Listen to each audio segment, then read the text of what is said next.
Here's a story that happened 7 summers ago now. When my old pen pal Nina called me up and said, "You're a terrible pen pal, Jens. You never write to me. Now I'm moving to America with my girlfriend. I was thinking maybe you could at least come down to Berlin so I can see you."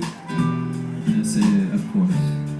And I jumped on the first, cheapest bus line down to Zollbahnviertel, the bus station in Berlin where all the cheap bus lines go.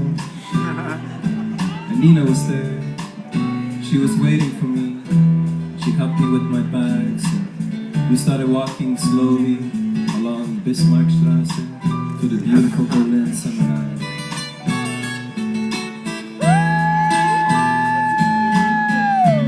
This is for you, Owen. And she said, "Jens, are you hungry?" And I said, "Yeah, I've been on that bus all day." She said, here's a kind of a weird idea, but if you're into this, maybe, my parents are cooking up some really nice German vegetarian food right now. If you want to drop by for that."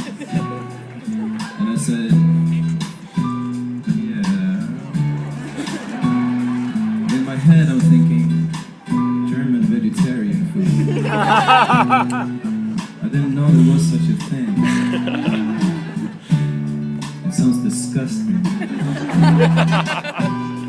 But I only had 3 days in Berlin. I promised myself to try something new.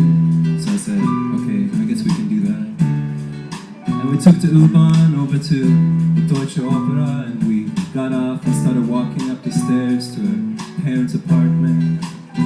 And just then she turned to me and she said, "There's something I gotta tell you first, Jens. Something important." And I said, "What's that, Nina?" "Well, I might have told my parents that we're engaged."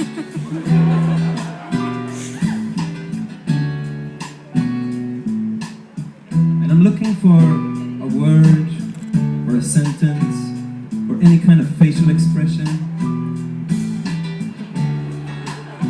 But there's no time for that because just then the door opens and there's this big guy standing there and he's staring at me and I'm staring right back at him.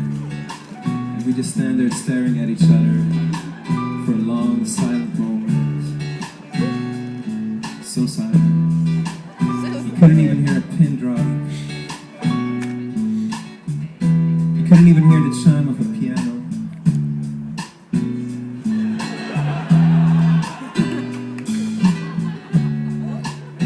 Not even a bass line.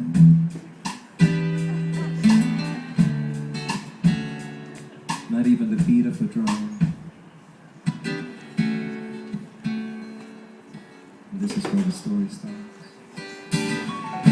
Nina, I can't be your boyfriend, so you can stay with your girlfriend.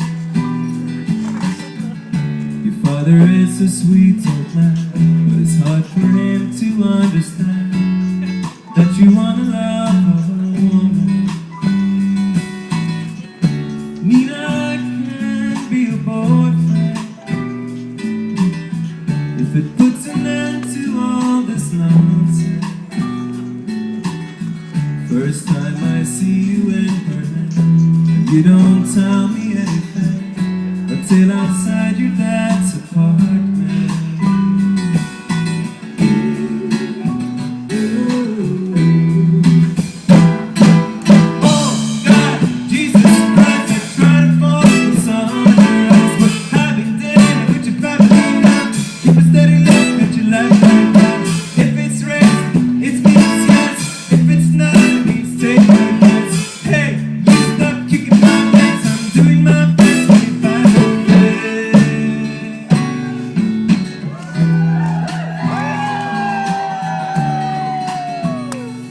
Indeed.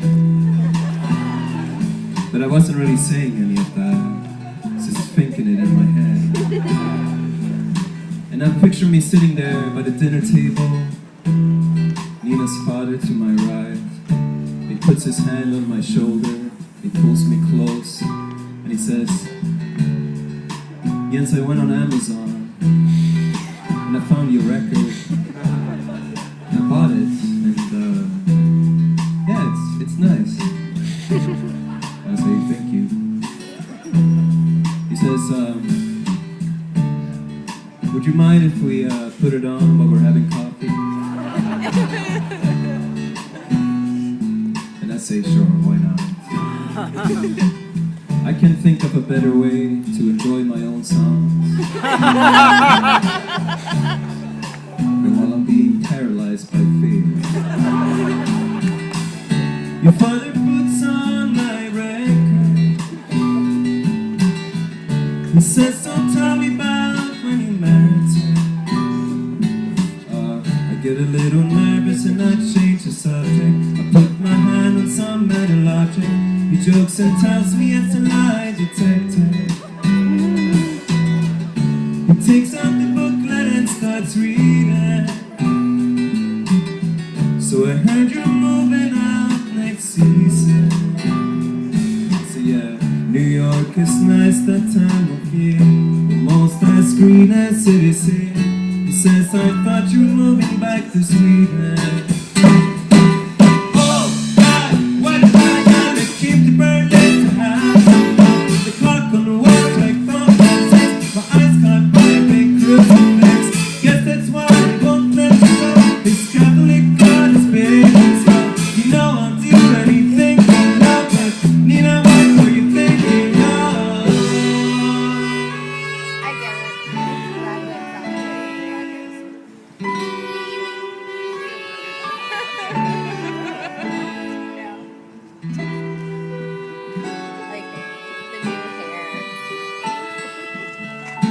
Nina, I can be your boyfriend,